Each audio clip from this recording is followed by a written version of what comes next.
જાન્યુઆરીએ નરેન્દ્ર મોદી સ્ટેડિયમમાં cold play concert યોજાવાનો છે અને 2 દિવસ દરમિયાન યોજાનારી કોન્સર્ટમાં 2 લાખ કરતાં વધુ લોકો સામેલ થવાના છે। તેમની સુરક્ષા માટે અમદાવાદ પોલીસે એક્શન પ્લાન તૈયાર કરી દીધો છે અને અમદાવાદમાં પ્રથમવાર કોન્સર્ટમાં સ્થાનિક પોલીસની સાથે એનએસજી કમાન્ડો પણ જોડાશે। કુલ 3825 પોલીસ અધિકારી અને કર્મચારીઓ બંદોબસ્તમાં જોડાશે।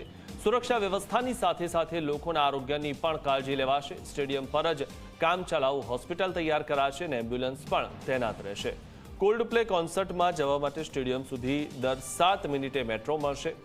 આ ઉપરાંત મણિનગરથી સ્ટેડિયમમાં આવતા લોકો માટે બસની વ્યવસ્થા કરવામાં આવી છે। એરપોર્ટથી કેબ લઈને આવતા લોકો માટે મેટ્રો ઓવરબ્રિજ પાસે ડ્રોપ વ્યવસ્થા છે, જ્યારે 4D મોલ સુધી ઉબેર ઓલાની ડ્રોપ વ્યવસ્થા કરવામાં આવી છે।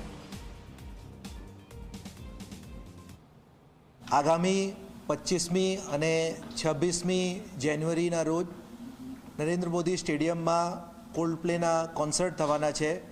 એમાં બંને દિવસોમાં 1 લાખ ફેન મળીને કુલ 2 લાખ ફેન આવવાના છે। એમાં આપણા રાજ્ય અને બીજા રાજ્યથી પણ જે જોવા આવનાર છે। આપણે સુરક્ષાના ધ્યાને જુદા જુદા રેન્કના અધિકારીઓના બંદોબસ્ત લગાવવામાં આવ્યા છે, જેમાં 14 ડીસીપી, 25 એસીપી, 63 પોલીસ ઇન્સ્પેક્ટર કક્ષાના અધિકારી, 142 પોલીસ સબ ઇન્સ્પેક્ટર અને 3581 હેડ કોન્સ્ટેબલ અને મહિલા પોલીસ મળીને કુલ 3825 જેવા પોલીસ અધિકારી અને જવાનો તૈનાત રહેશે।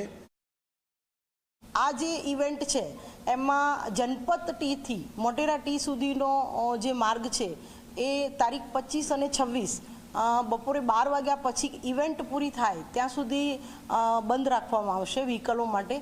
તો જે માર્ગ બંધ રાખવામાં આવ્યો છે એના સિવાય વૈકલ્પિક માર્ગનો જો ઉપયોગ કરવાનો હોય તો તપોવન સર્કલથી લઈ ઓએનજીસી સર્કલથી વિસટ ટીથી જનપથ ટી અવરજવર કરી શકશે।